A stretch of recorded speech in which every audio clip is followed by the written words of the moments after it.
Bom dia, boa tarde, boa noite para todos aqueles que estão aqui nos ouvindo e para aqueles que vão nos ouvir amanhã ou até lá no ano de 10.053. Por que eu falei 10.053? Porque eu quis, eu podia ter falado qualquer data. Mas vejam bem, meu nome é Rodolfo Braga e estou aqui varrendo a história da filosofia com vocês desde abril desse ano. Todos os dias estou fazendo live. Todos os dias, não tem um dia que eu não faça live. Então vejam, nós estamos fazendo aquilo que eu chamo de introdução ao que há de essencial na história da filosofia. Então vejam, isso aqui é uma introdução para aquilo que é essencial na história da filosofia. Eu não estou falando uma história da filosofia extremamente detalhada, cheia de questões assim aprofundadas. Isso daí eu até pretendo fazer no futuro, depois dessa introdução ao que há de essencial na história da filosofia. Mas eu garanto a vocês que estão nos escutando aí, eu garanto, isso aqui eu garanto, se você fizer esse nosso curso aqui, passo a passo, prestando atenção, não é aquela coisa assim, né? Tô falando para você prestar atenção desde o início, aula a aula. Olha, eu te garanto que você é capaz de ir para o nível superior sabendo muito mais do que as pessoas que estão lá. Isso eu te garanto. Isso aqui é garantia. La garantia sou eu. Vamos dizer assim, como dizem uma propaganda antiga aí. Mas vejam, brincadeiras à parte, o que eu estou fazendo aqui é uma apresentação assim relativamente detalhada daquilo que é a história da filosofia. E eu garanto de fato, se você fizer esse curso aqui todo, lá no final dele, eu não tenho a data precisa ainda, porque são muitas aulas, dependendo aí até da minha demanda pessoal, de repente eu vou colocar um pensador ali que eu não estava pensando, tirar um que eu estava pensando, de repente, que não vai ser tão importante assim, mas eu tenho meu critério aqui, e eu vou falar de alguns pensadores aí, que eu julgo serem importantes na história da filosofia, para você entender por que o debate chegou nesse ponto aí. Esse é o objetivo. Tá bom, pessoal? Então eu recomendo que vocês vejam todas as aulas. Mas é claro, eu quero saber, por exemplo, que é o nosso tema de hoje aqui. O nosso tema eu vou falar, por exemplo, sobre os diferentes tipos de argumentação e de convencimento, de persuasão. É isso que eu vou começar a falar hoje.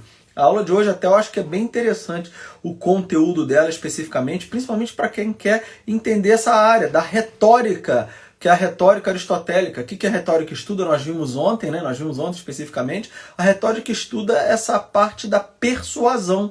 O objetivo de você persuadir uma outra pessoa, convencer uma outra pessoa. E convencer é fazer o quê? É tentar mudar no interior da outra pessoa algo nela para ela poder entender e falar o seguinte: de fato, você está certo e eu vou me mover para isso que você está dizendo.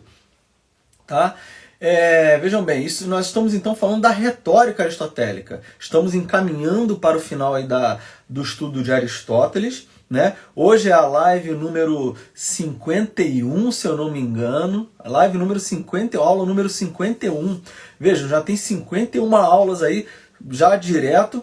E hoje nós estamos falando, né, como eu falei para vocês, nós estamos dentro do Aristóteles ainda, ou nós estamos dentro da retórica, nós acabamos a lógica, né, anteontem, começamos a retórica ontem, e aí todos os dias eu faço live aqui, e hoje eu vou falar sobre esses diferentes tipos de argumentos aí que visam convencer uma outra pessoa, tá bom? Então vamos lá.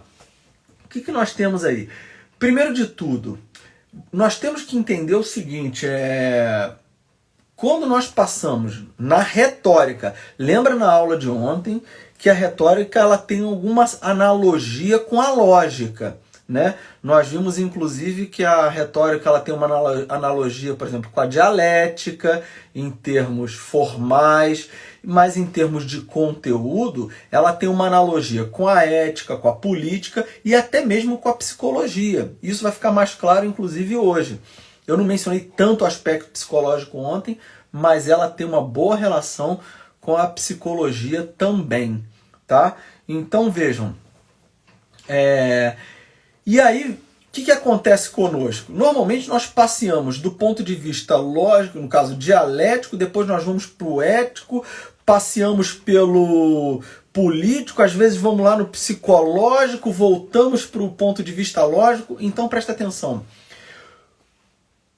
Você tem que entender que na arte da retórica, como a retórica ela é algo vivo ali, e vejam, a retórica ela não tem objetivo como uma ciência, como a metafísica. A retórica ela não tem um objetivo, por exemplo, parecido com a física, com a ética mesmo, com a política. A retórica não tem esse objetivo. A retórica, o objetivo dela, como nós falamos, é convencer uma outra pessoa.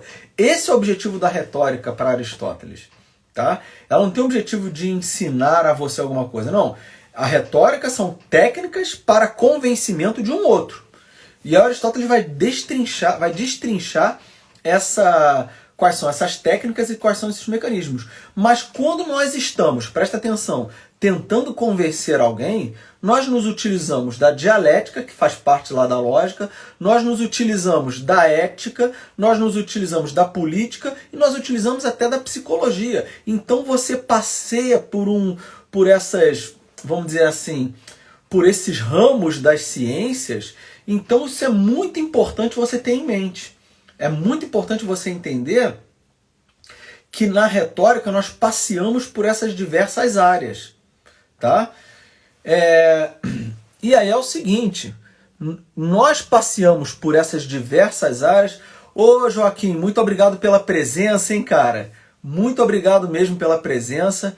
Joaquim, grande ex-aluno meu aí, muito obrigado pela presença. Destaco a sua presença aí. E aí, Joaquim, olha só, eu tava pensando, não sei se te interessa, fazer uma live comigo pra gente falar da sua carreira musical. Seria um negócio muito legal, hein, cara? Pra encorajar outras pessoas, pra ver que a carreira musical vale a pena e até para as pessoas conhecerem o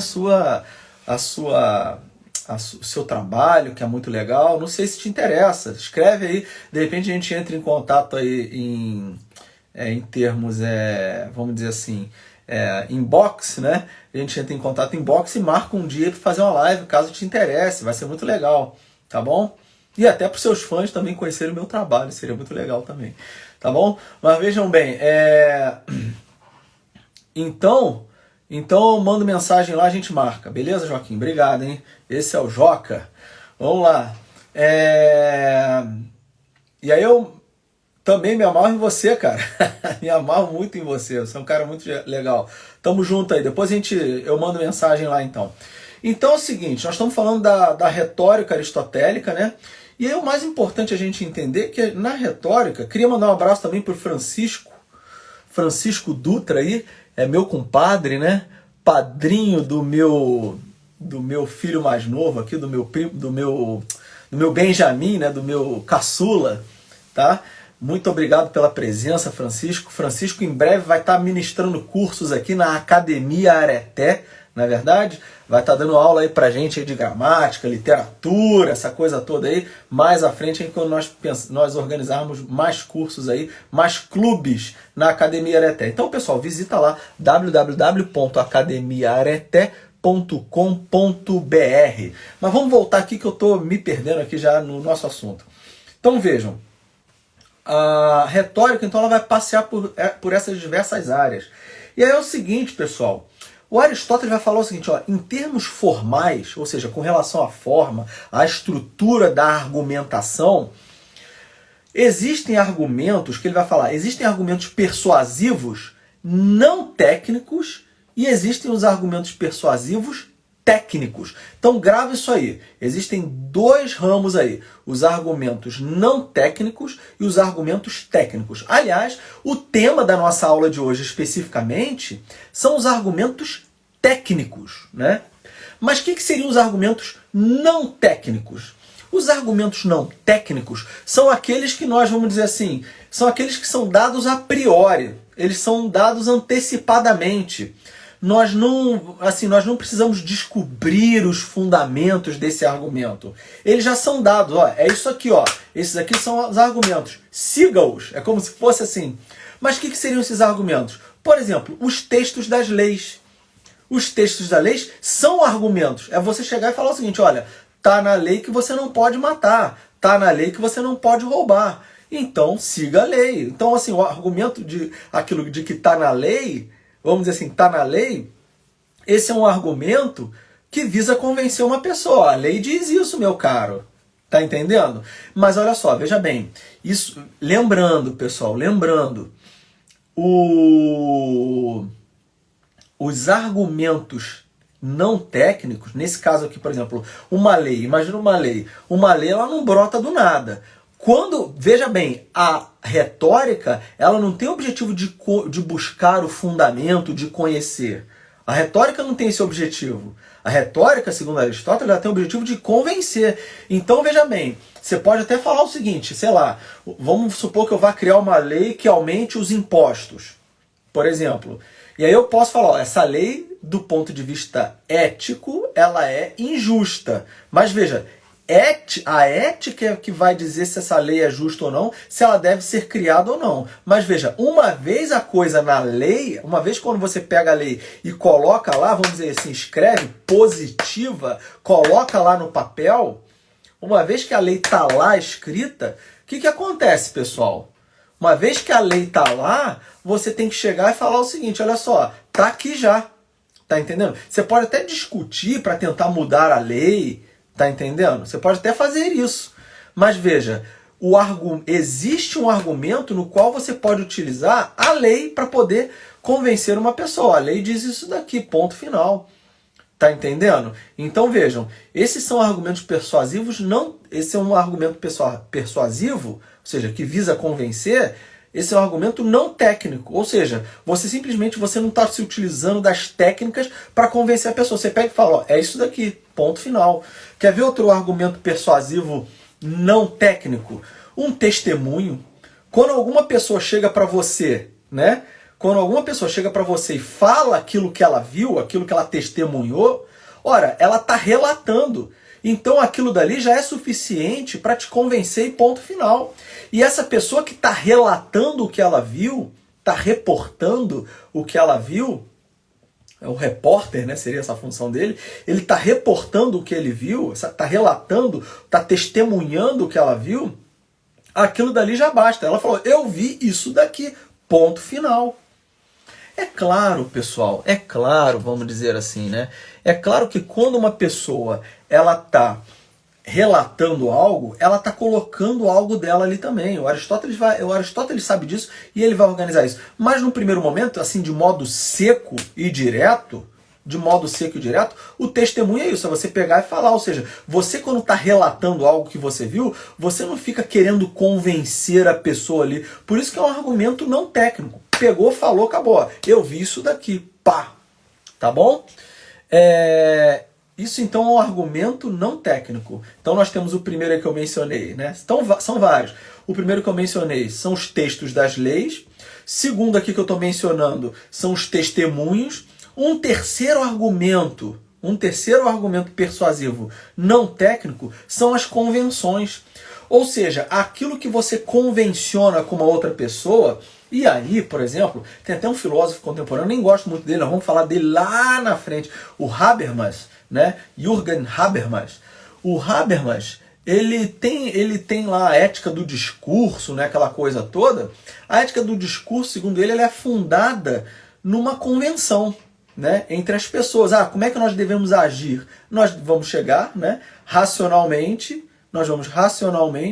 discutir sobre aquele assunto e nós vamos formar uma convenção de como nós devemos agir. Mas veja, uma vez a convenção feita, né, uma vez a convenção organizada lá, então é como se você chegasse num clube, né, tem lá uma série de regras, você não vai ficar convencendo, por exemplo, imagina só, você está lá num clube que diz que você não pode jogar cerveja na piscina do clube. Por exemplo, sei lá, estou inventando uma regra aqui. Você não pode jogar cerveja na piscina do clube. Está lá no livro de convenções, né? E aí você pega, por exemplo, um garoto vai lá, 10 anos de idade, adolescente, como costuma fazer as baguncinhas dele, pega e joga cerveja e refrigerante dentro da piscina. Ora, você não precisa ficar persuadindo, criando técnicas de convencimento para mostrar que ele está errado. Está lá na convenção do clube de que não se pode fazer aquilo dali. Tá entendendo? E não é só esse tipo de convenção, são as convenções sociais também. Por exemplo, eu não preciso, por exemplo, convencer o meu vizinho de que ele não pode pichar o meu muro, pichar aqui a minha casa. Eu não preciso disso. Isso está convencionado socialmente. Apesar de que esse tipo de coisa está lá no Código de Posturas da cidade, provavelmente, numa lei, por exemplo, sei lá, de depredação de bem público e particular. Isso deve estar lá. Mas é convencionado. Às vezes a pessoa não precisa nem ter noção de que ela tem que fazer aquilo ali ou não. Então vejam, quais são os argumentos não técnicos até agora? Primeiro argumento não técnico, os textos das leis. O segundo são os testemunhos. O terceiro são as convenções. O Aristóteles menciona ainda, presta atenção, as declarações sobre tortura. Ou seja, um sujeito que está sendo torturado e ele declara algo, aquilo dali por si só já é para convencer. Porque sob tortura o sujeito não mentiria, vamos dizer assim, sob certo aspecto. Ele não mentiria. É claro que tem gente ali que resiste à tortura ali veementemente, né? Vamos pegar, sei lá, o caso dos cristãos mesmo, né? Se você pegar o caso dos cristãos, dos primeiros cristãos, o sujeito não era só torturado, não. O sujeito era colocado lá e falava o seguinte, olha, ou você nega esse Deus aí, não é verdade? E, sei lá, vai acender um incensinho que quer que seja para um Deus romano lá qualquer. O cristão fala, não vou acender esse incensinho. Aí você pega, vai lá, ameaça o cara de morte, né? Fala o seguinte, renega esse Deus aí que não existe, nananana, essa coisa toda. O cristão não renega. E aí até o fim, até a morte. Então ele não é capaz de... Agora, se aquilo ali fosse um negócio meio falso e tal, ele poderia até falar, não, renego, como muitos cristãos também, infelizmente, fizeram, né? Porque na hora do vamos ver mesmo, a gente não sabe o que a gente vai fazer. Tem que contar com o Espírito Santo, né? Isso é fato, né? Não adianta a gente falar, eu quero ser martirizado e vou me lançar ao martírio. Aí chega na hora do vamos ver lá, o sujeito se acovarda, porque ele está contando com ele, não está contando com o Espírito Santo. Mas isso aqui é outro assunto, não é o assunto do nosso conteúdo aqui agora. Mas Aristóteles menciona as declarações sobre tortura também. E além disso, para terminar aqui esses argumentos não técnicos, nós temos também os juramentos. Ora, os juramentos também têm que ser levados em consideração. Porque uma pessoa sob juramento, ela não vai querer mentir. Então você fala, não, olha, o fulano falou sobre juramento isso daqui. Então já é suficiente para você se convencer do que ele falou. Ele não tem razão para mentir. É claro, pessoal, que nós estamos lidando com seres humanos. Os seres humanos, muitas vezes, eles estão ali falando algo, prestando falso testemunho. Esse é o problema, né? O sujeito, ele está falando, jurou que vai falar a verdade, né? Fez um juramento, né? E ele acaba não cumprindo com aquilo. Isso nós estamos fadados a isso. Isso pode acontecer conosco, de fato. Então vejam, inclusive, só a título de curiosidade, o advogado lá na antiguidade, lá no judaísmo, por exemplo, essa coisa do juramento era tão importante que o advogado era um sujeito que, enquanto a testemunha, o cara está lá sendo julgado, e alguém lá, normalmente um ancião, sabia que aquele sujeito era inocente, e aquele sujeito que era o ancião já tinha uma autoridade perante todo mundo. Só o fato dele sair do meio do povo no momento do julgamento e se colocar do lado daquele que está sendo julgado, do réu, só aquilo dali já dava testemunho dele de que o sujeito era inocente. Então aquele sujeito automaticamente era absolvido, ou seja, ele era um paráclito, a palavra é essa. Ele era um paráclito, era vamos dizer assim, um advogado nesse sentido, né? Uma espécie de intercessor pelo sujeito. Porque quando ele se coloca do lado, ele vai falar, olha só, é como se ele estivesse fazendo um juramento, olha, eu dou testemunho de que esse sujeito ele é inocente. Só isso daí já era suficiente para convencer os juízes ali de que de fato aquele sujeito era inocente. Então veja, isso é uma espécie de juramento, que seria uma confiança naquela pessoa que está falando aquilo que ela está propondo ali. Isso aí já é suficiente para convencer um juramento. É claro, repito, nem sempre o ser humano, ele mesmo jurando, ele significa que ele vai estar falando a verdade. Por isso que existe o perjúrio, que é o sujeito jurar que está falando a verdade, no entanto está mentindo. Não é assim?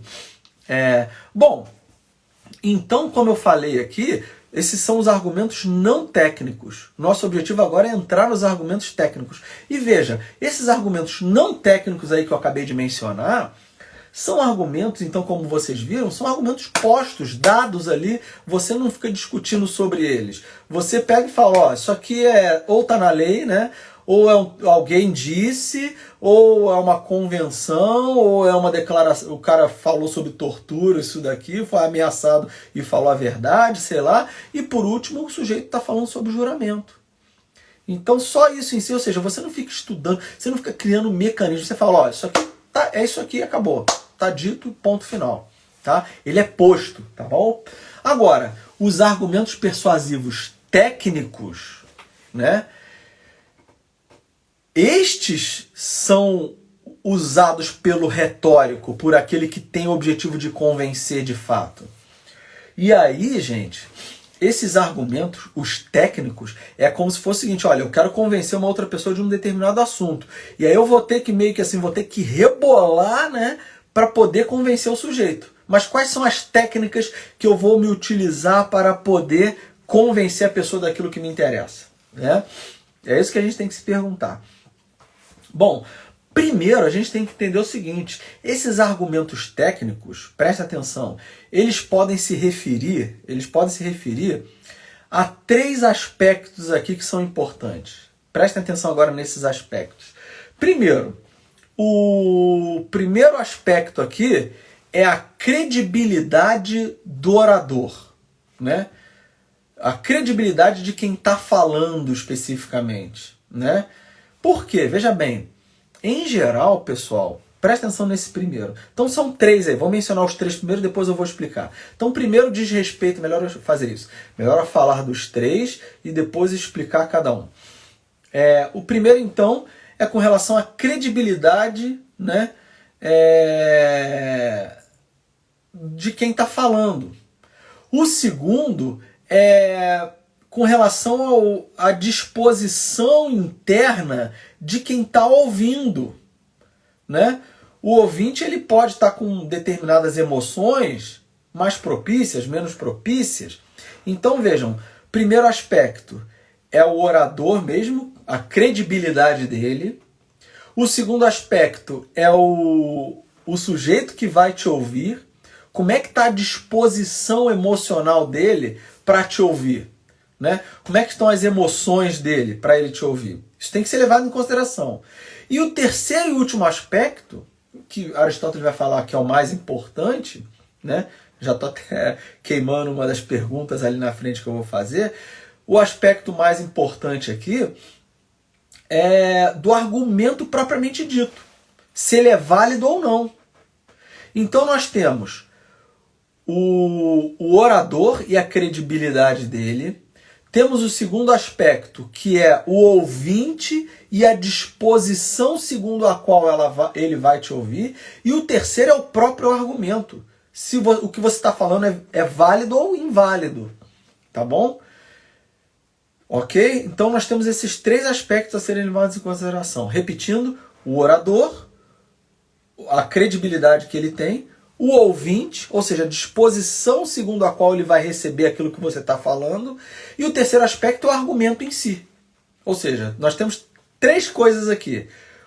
Aquele que vai falar, aquele que vai escutar e aquilo que está sendo dito, aquilo que tem-se a intenção de convencer o outro. Repetindo então, o orador, ou seja, aquele que fala, o retórico, aquele que escuta, o ouvinte, ou pode ser uma plateia, e aquilo, ou seja, o conteúdo que você quer convencer, se ele é válido ou inválido, tá bom? Então temos essas três coisas aí, 2 polos e uma coisa que interliga, que é o argumento propriamente dito, tá bom? Temos esses 3 aspectos. E aí sobre esses 3 aspectos?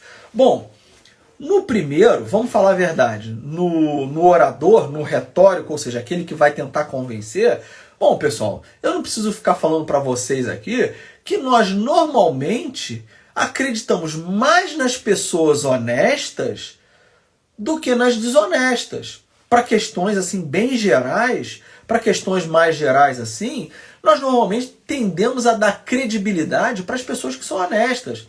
E mais, olha só o que às vezes acontece com a gente. Nós, em matéria, vamos dizer assim, por exemplo, que não envolve muita certeza, assunto que às vezes são nebulosos, que você não tem muita certeza, nem a outra pessoa.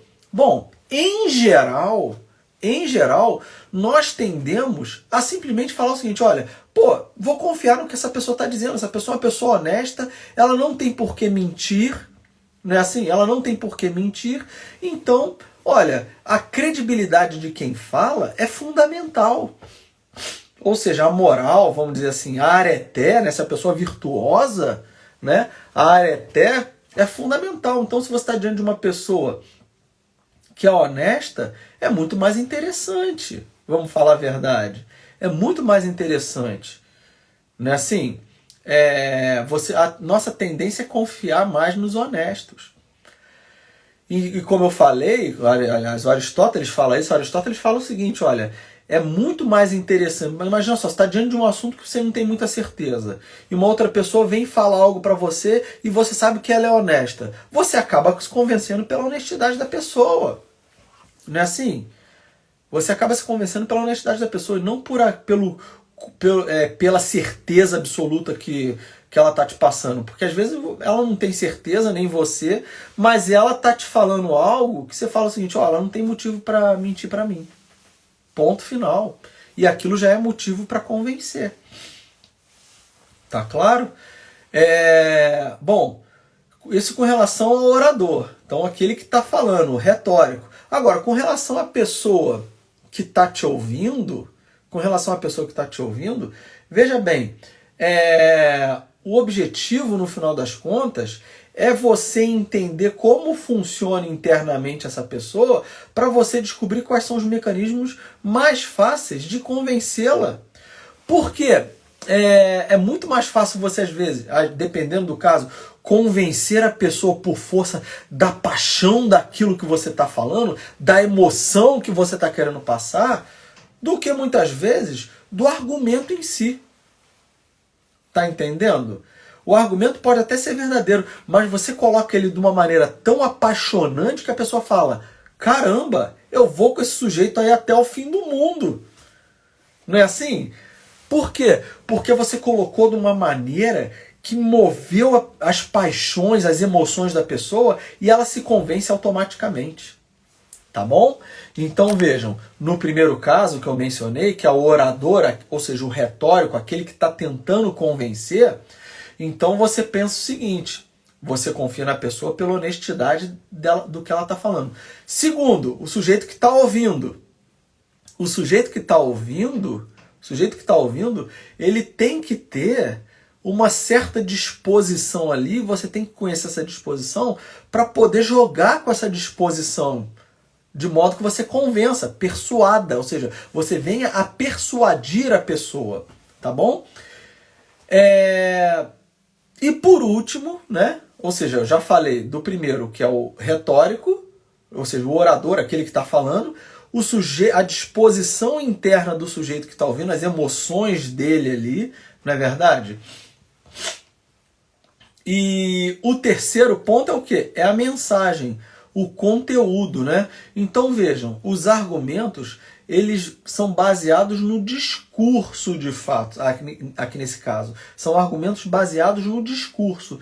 E aí, olha só, o objetivo então é você pegar algo verdadeiro, não é verdade? Ou vamos dizer assim, que parece com o verdadeiro, porque você também você não precisa nem conhecer todos os assuntos plenamente, de modo absolutamente certo, mas às vezes você tem o objetivo de convencer, você fala o seguinte, olha, para mim isso aqui parece ser o verdadeiro. Isso aqui parece ser o verdadeiro. Então, se isso parece ser o verdadeiro, você vai tentar passar aquilo dali com a veracidade, vamos dizer assim, com a proximidade da verdade que te interessa, ou seja, com a verossimilhança, com a semelhança com a verdade, parece ser verdadeiro, então você pega e tenta convencer a pessoa. Tá entendendo? Mesmo que você não tenha certeza absoluta daquilo. Então o que vale aqui nesse caso é o conteúdo ser verdadeiro, ou vamos dizer assim, parecer ser verdadeiro também, mesmo que ou próximo da verdade. Então o objetivo é passar para a pessoa isso daí. E aí eu pergunto a vocês então, nós temos então o orador, o ouvinte e o argumento. Qual dos três é o mais importante para Aristóteles? É o orador, né? Se ele é honesto, se ele é desonesto, se ele é honesto, se ele, né? Se ele é certinho, se ele é bacana. Ou o ouvinte, se o ouvinte está emocionalmente disposto, você conhece, ou o argumento que você quer passar. Bom, se você lembrar da aula de ontem, que nós vimos que a retórica, ela serve para a justiça, para a verdade e para o bem. Olha, a retórica ela tem que estar ligada, segundo Aristóteles, à justiça, à verdade e ao bem. Ela tem o objetivo de servir a esse propósito, para você buscar a justiça, buscar a verdade e buscar o bem. Se a retórica tem esse objetivo de buscar a justiça, de convencer alguém do que é justo, de convencer alguém do que é verdadeiro e de convencer alguém do que o que é o bom, o que é o bem ali. Ora, o terceiro aspecto aí, que é o conteúdo, é o mais importante. Então, vejam, tem até muito interessante isso daqui, São Tomás de Aquino, lá na Idade Média, no De Modo Studendi dele, né, sobre o modo de estudar, é um opúsculo dele, são umas dicas assim, bem generalistas, mas extremamente interessantes. Recomendo a vocês aí procurarem De Modo Studendi, com I no final, IS, né? Não é Studendi, não, ST, Studendi.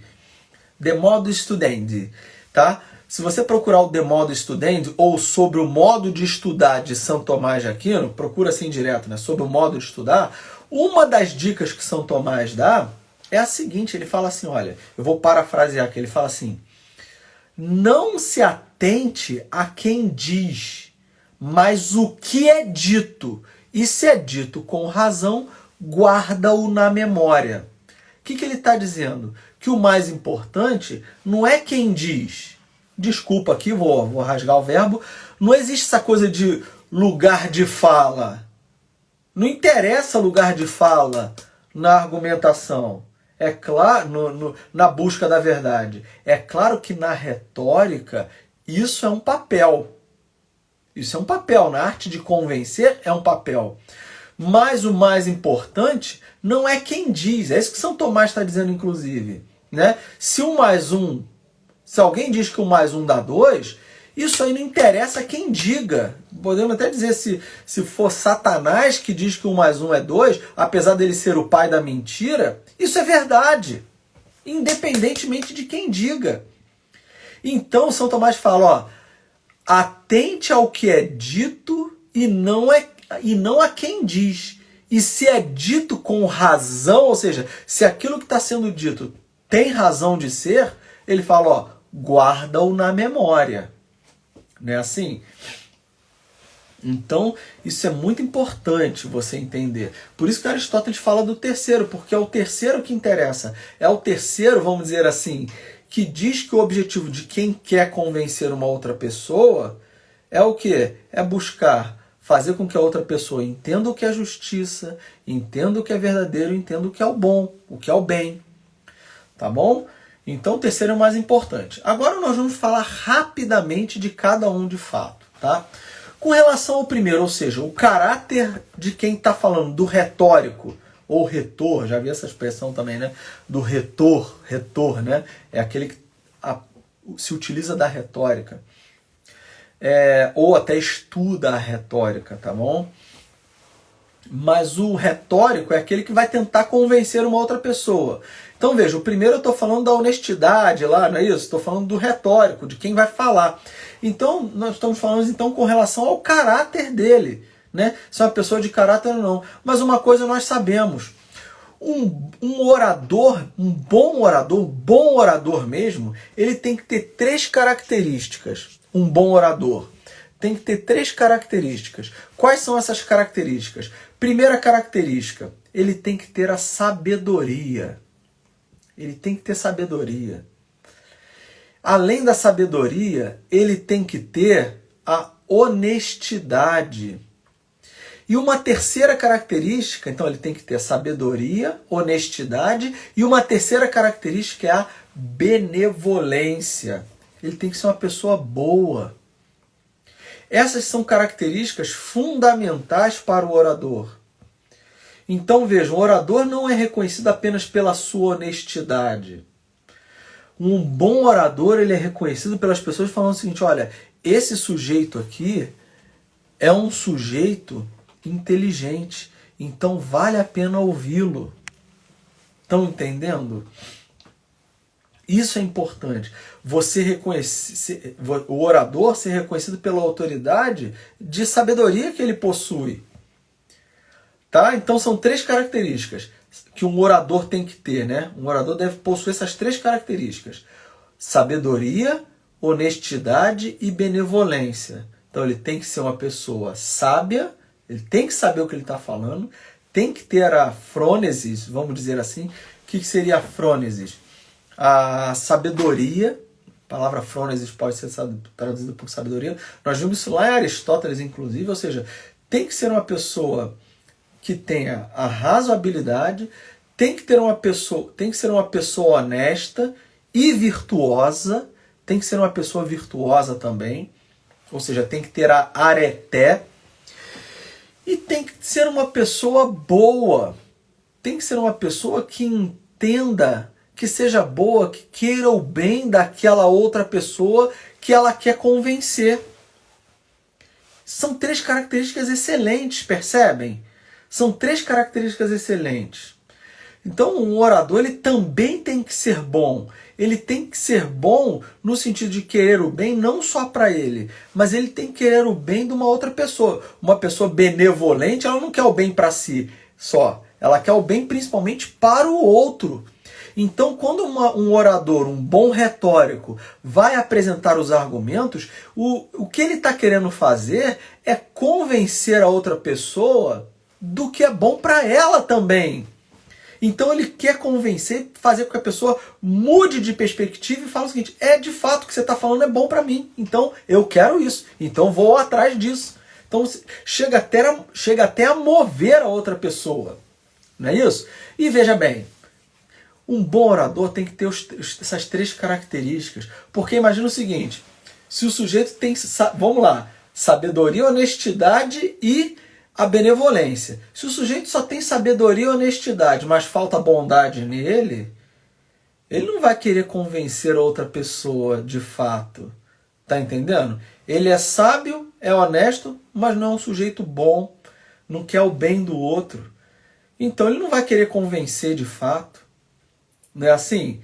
Ou então uma pessoa que não é reconhecida pela sua benevolência, vai ter o discurso dela vai ter pouca persuasão. Imagina um sujeito que costuma fazer maldade com as pessoas. Em termos cristãos, nós falamos que o sujeito age com pouca caridade. É o sujeito que, vamos dizer assim, às vezes ele tá com a verdade, mas ele pega e joga a verdade como se fosse pedra no outro. E aí essa verdade igual pedra é você malhar em ferro frio. É pegar um martelo, um pedaço de uma bigorna de ferro e ficar batendo com o martelo ali, você não vai moldar. Não é verdade? Você não vai moldar nada. Tá? Então veja, uma pessoa que pega a verdade, taca a verdade como se fosse pedra, esse sujeito não vai convencer ninguém. Veja, a retórica ela não tem o objetivo de conhecer a verdade. O objetivo da retórica é persuadir a outra pessoa. Então vejam, você pode até estar diante da verdade, estar falando a verdade, mas se você é uma pessoa reconhecidamente que não quer o bem das outras, as pessoas olham para você e falam: pô, esse sujeito não quer meu bem, não quer meu bem. Não é assim?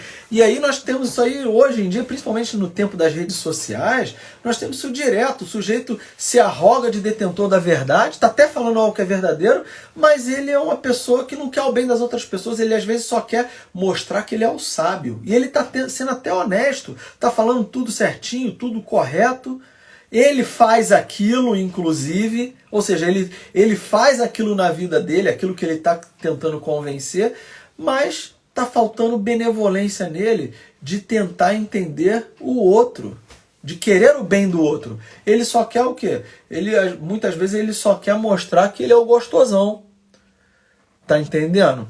E aí nós estamos diante de um problema. Então vejam, um orador, o Aristóteles vai falar na retórica então, um orador ele tem que ter sabedoria, honestidade e benevolência. Então nós vimos, se ele tem sabedoria e tem honestidade, mas falta benevolência, não vai convencer. Se ele tem a sabedoria e tem a benevolência, mas falta honestidade, eu pergunto, um sujeito que tem sabedoria, ele tem benevolência, mas falta honestidade, ele também não, em geral, não convence. É aquele caso da pessoa que, vamos supor, ele quer o bem da outra pessoa, ele está falando a verdade, mas ele não faz aquilo que ele está propondo para outra pessoa. Pô, é aquilo que a gente costuma dizer, né? As palavras, elas movem, mas os exemplos, eles arrastam. Né? Isso que as pessoas falam por aí. É até meio que, vamos dizer assim, às vezes a gente fica cansado de ouvir essas frases, né? Piegas às vezes, mas isso aqui, sob certo aspecto, tem razão. Eu não gosto muito dessas frases que a gente vê na internet, né?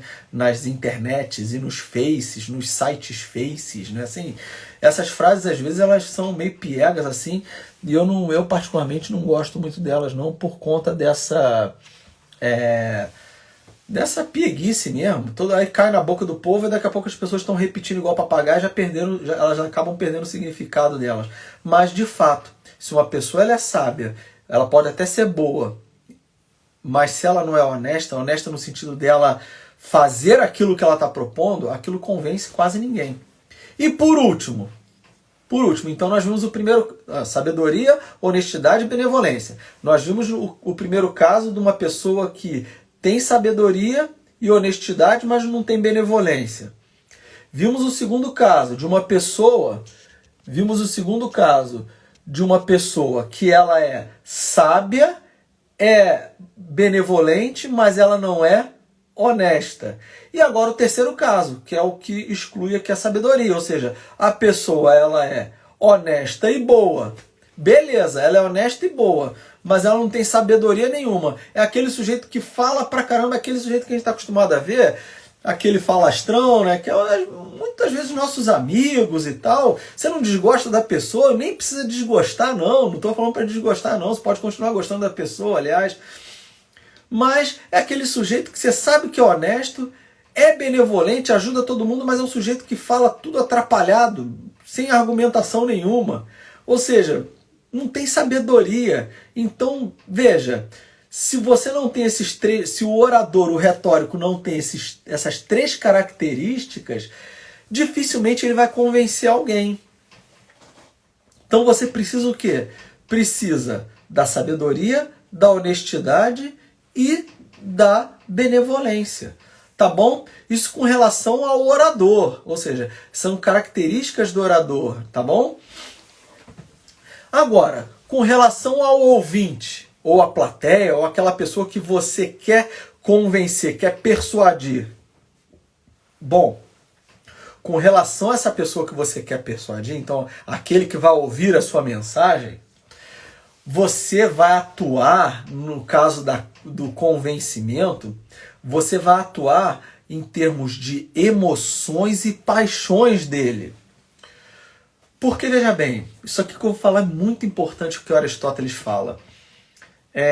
Uma pessoa, veja bem, você tem algo aqui que é verdadeiro que vai falar para uma pessoa, tá? E o ouvinte, presta atenção, ele pode julgar uma mesma coisa que você está falando em estados de ânimos diferentes. Imagina uma pessoa que está ali meio triste num determinado dia. Não adianta você chegar e falar uma determinada coisa para ela, porque o estado de ânimo dela está diferente.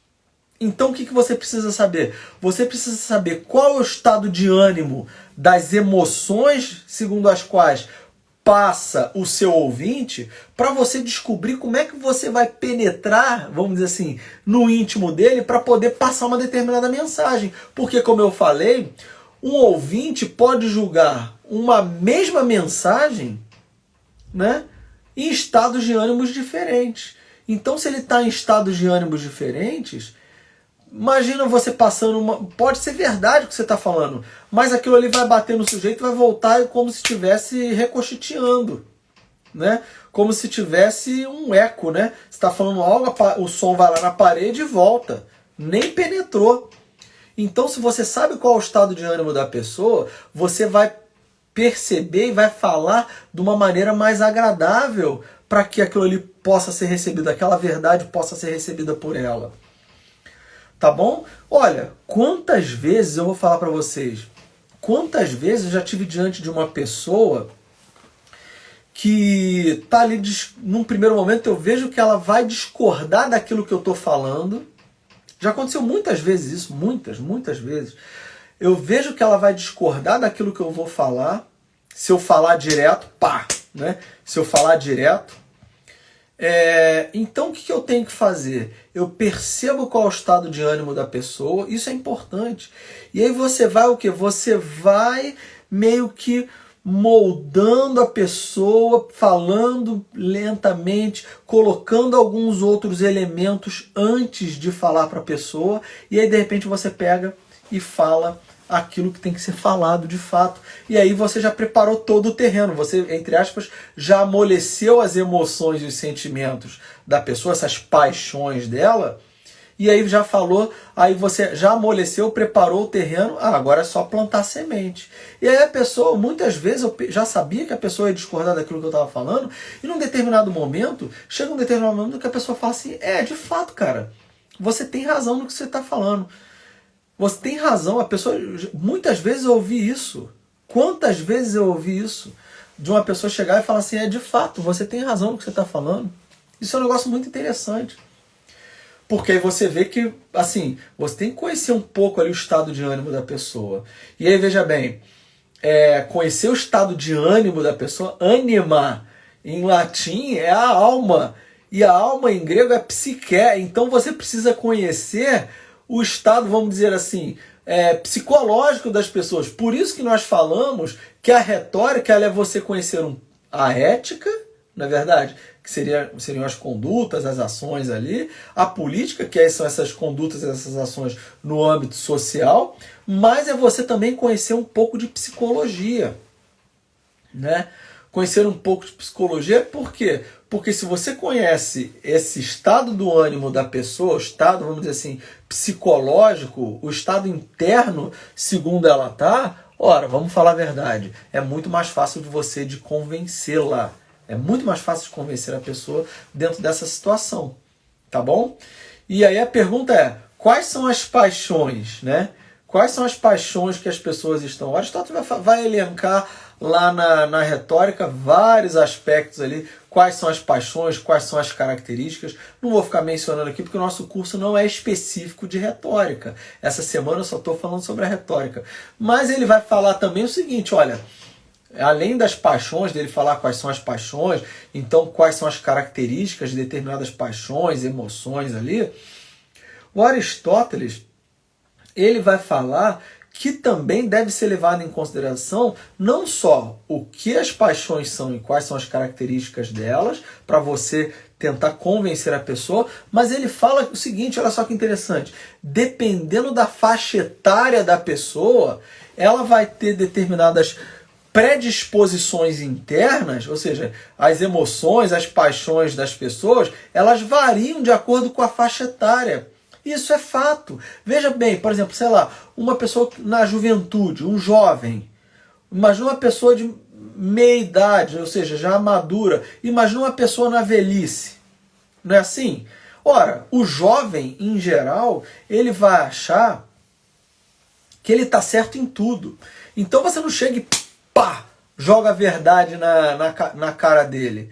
Você tem que perceber que ele é assim, não é assim? E aí tentar descobrir os mecanismos, vamos dizer assim, passionais, ou seja, Por isso que a paixão, o que o move internamente, como é que está a disposição interna dele para você penetrar aquilo dali. Por isso que muitas vezes não adianta a mãe, o garoto está apaixonado pela menina, não adianta a mãe ver que a menina é uma sirigaita, ou o contrário também, o cara é um safado, chegar para o jovem e falar, não, você não é bom que você namore essa pessoa. Por exemplo, porque ele está movido por certas questões ali, então o ideal é ela perceber esse tipo de coisa, saber que na juventude acontece esse tipo de coisa, esse tipo de teimosia, enfim, e aí sim agir a partir disso. Porque, por exemplo, na fase da maturidade ali, quando a pessoa está mais madura, por exemplo, sei lá, na minha idade, por exemplo, eu tenho 42 anos de idade atualmente. Então vejam, quando uma pessoa com 42 anos de idade, as minhas disposições internas, ou de uma pessoa de 42 anos de idade, 30, 40 anos de idade ali, nem que 30, infelizmente, hoje o cara ainda está entrando, enfim, ainda está curtindo uma adolescência extremamente tardia, né? Vamos falar meio assim, porque é fato, né?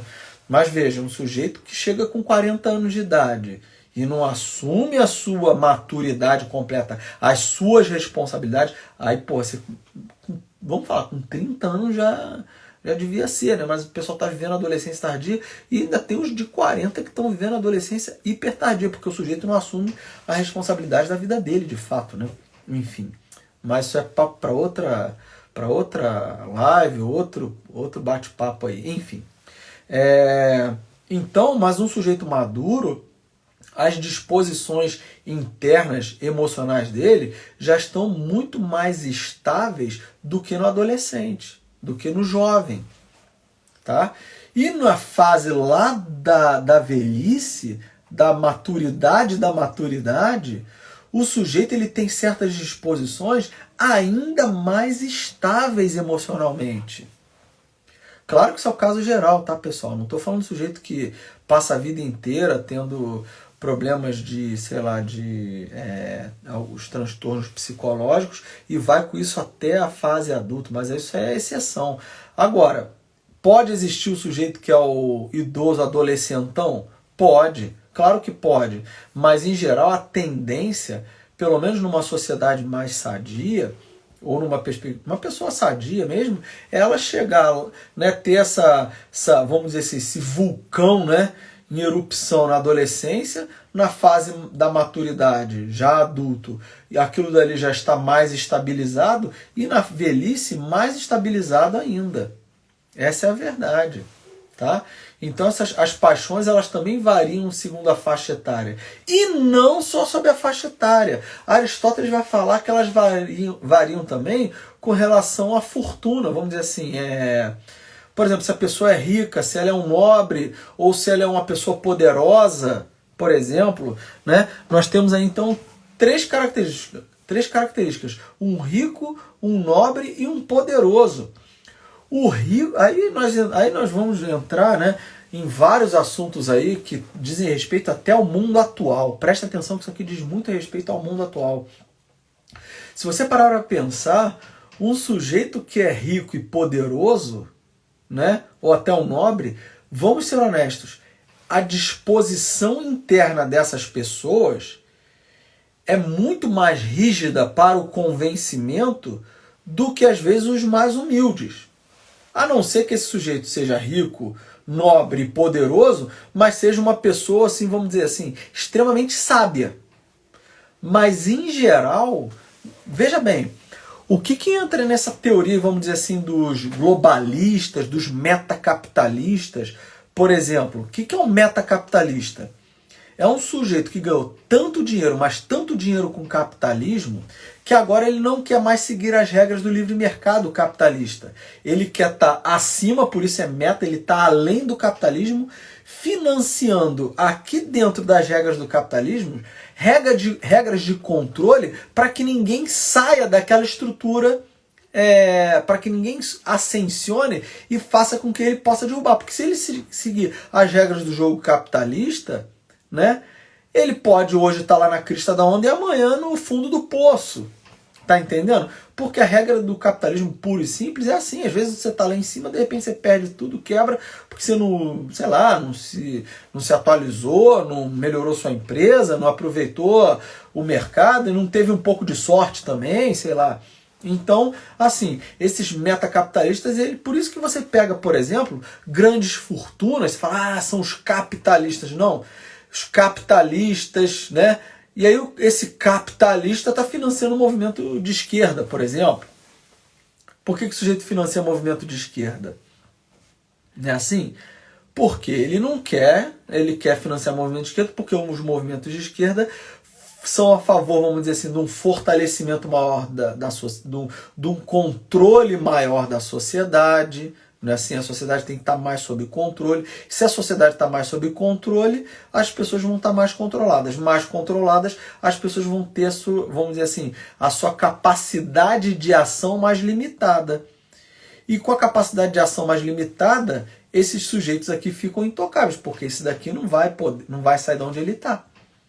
Né? Então fica muito mais fácil você controlar a sociedade quando você tem muito dinheiro. E aí, de fato, cara, você vai conversar às vezes, infelizmente, sabe, você vai conversar com pessoas às vezes muito endinheiradas, e ela acha o seguinte: não, eu ganhei dinheiro pra caramba, ganhei muito dinheiro, e eu sei como é que a vida funciona. Aí vai tentar convencer um sujeito desse. Né? Vai tentar convencer um sujeito desse de que, de repente, você não pode ficar financiando controle social. Porque o sujeito pensa, né? Olha, já ganhei dinheiro pra caramba, a vida se resume a ganhar dinheiro, muitas vezes, a vida se resume a ter poder, por isso que eu falei os poderosos, a vida se resume a você ser uma pessoa com nobreza, na qual as pessoas falam, esse é o Leopoldo. Me lembra até hoje um desenho do Pernalonga, né? Tem um desenho do Pernalonga, que o Pernalonga tem lá o sujeito lá, o cantor de ópera, né? E aí o cara atazana, quebra o instrumento do Pernalonga, aí no dia do concerto do cara, tá lá ele lá, aí tá o regente lá da orquestra, lá, fazendo tudo certinho, aí de repente entra assim o Pernalonga com aquela peruca branca, típica do período clássico ali da história da música, né? Aquela peruca assim, aí ele vai entrando assim, aí os músicos da orquestra todos começam a falar Leopoldo, Leopoldo, ficam falando aquela coisa assim muito engraçada, né? E aí ele pega lá, o maestro pega e desce Leopoldo, aí dá a batuta para ele assim, o Pernalonga pega a batuta, primeira coisa que ele faz é quebra a batuta. Aí ele vai ficar fazendo uns exercícios assim com a orquestra, esse desenho é muito engraçado. Mas é isso, a pessoa é nobre, todo mundo olha para ele, né? Porque às vezes ela faz coisas boas em sociedade, isso não significa nem que seja ruim, mas é uma pessoa que tem nobreza e tal, um certo reconhecimento por parte de outras. E aí, esse sujeito, quando ele chega nesse nível de reconhecimento, ele fala assim, não, quem é você para falar comigo que está tentando me convencer disso? As outras pessoas já reconheceram que eu sei o que é o melhor. Bom, um sujeito desse é difícil de convencer também. Assim como um sujeito poderoso. O sujeito conseguiu muito poder, ele vai pensar o seguinte também, né? Olha, eu consegui essa coisa toda. Se eu conseguir isso daqui, né? Esse poder todo aí, a pessoa vai pensar, se eu conseguir esse poder todo, quem é você para poder me dizer como eu devo agir ou não? Tá entendendo? Então vejam, o Aristóteles ele fala também, então, que com relação à fortuna, né, essa capacidade de sorte ou azar da pessoa de ter conseguido ou riqueza, ou nobreza, ou poder, as pessoas elas vão ter disposições de ânimos internas diferentes, né, de quem não tem riqueza, quem não tem nobreza e quem não tem poder. Então vejam que você conhecer essas características também é muito importante na arte do convencimento, tá bom? E aí, vejam bem, para terminar, cabe uma pergunta. Então nós falamos da primeira coisa, primeira característica. Qual é a característica que o orador tem que ter? Nós falamos, ele tem que ter sabedoria, honestidade e benevolência. E aí falamos das características, então, ou seja, do orador, daquele que está falando, do retórico. E aí falamos também das características daquela pessoa que vai ouvir um determinado assunto, né?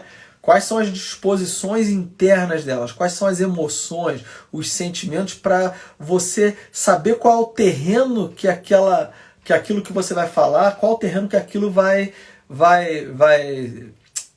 receber aquilo dali, né? Como é que está o terreno para receber a sua mensagem. E por último, é a própria mensagem é a mensagem propriamente dita, como nós falamos. É a mensagem propriamente dita. E a questão é, como é que devem ser as argumentações que visam convencer, né? Como é que tem que ser essas argumentações? E aí eu falo para vocês, esse é o tema da aula de amanhã, tá? Vamos começar a falar disso amanhã especificamente, para vocês verem. Então, como é que tem que ser o conteúdo ali? Como é que tem que ser o conteúdo do convencimento? Nós vamos falar disso amanhã, tá bom? Mas vejam, é interessante você saber que você tem quais são as características daquele que tem que falar, as características daquela pessoa que está ouvindo, e agora amanhã nós vamos falar das características daquilo que é falado, daquilo que é transmitido, ou seja, daquilo que você quer convencer a pessoa, tá bom? Então vejam, a retórica é isso, é a arte da persuasão, é você tentar convencer uma pessoa por meio de um discurso, tá? E aí, nós vamos falar amanhã do discurso propriamente dito. Tá bom? Amanhã nós falamos isso. Tá bom, pessoal? Olha, eu queria agradecer as pessoas que passaram aqui pela live, por aqueles que estão aí agora nesse momento, tá bom? Por aqueles que vão ouvir depois. Queria pedir vocês, por favor, apertem lá o coraçãozinho, curtam esse vídeo, curtam os vídeos que eu venho apresentando aqui para vocês, curtam as postagens que eu coloco, e não só curtam, aperta lá um aviãozinho também para compartilhar. Isso aí, na verdade, vai gerar engajamento para o meu trabalho, fazendo com que eu me anime mais, faça um trabalho mais longo. E aí eu peço a vocês um trabalho melhor. Eu já estou tentando fazer o que eu posso fazer de melhor aqui nesse momento, tá bom? Então, lembrando, todos os dias eu tenho feito live aqui, postado essas lives aqui, e elas ficam gravadas aqui no meu perfil do Instagram, e depois eu coloco elas também no canal da Academia Areté, aqui, você que está vendo no YouTube aí depois, tá bom? Eu coloco essas lives aqui. Bom, pessoal, é isso então. Queria agradecer a vocês todos mais uma vez. Visitem então as nossas redes sociais, lá no Facebook, no Instagram mesmo, no YouTube. Você pode procurar no Facebook por Academia Areté, no YouTube procura também por Academia Areté. Visita o nosso site também, www.academiaareté.com.br. Lá você vai ter o nosso acesso aos nossos cursos que estão abertos. Nesse momento está aberto o curso do nosso clube de debate e oratória, justamente onde você vai aprender a falar melhor, argumentar melhor, tá bom? Isso aí nós vamos ver detalhadamente lá, e com práticas, ou seja, os alunos falam de fato, e com teorias também, como nós vimos hoje aqui, por exemplo, tá bom? Esse é um dos temas das aulas lá do Clube de Debate e Oratória. Tá bom, pessoal? É isso então. Gostaria de agradecer a todos mais uma vez. E é isso. Até amanhã, tá? E que tudo seja feito para a maior honra e glória de nosso Senhor Jesus Cristo. Tchau, tchau.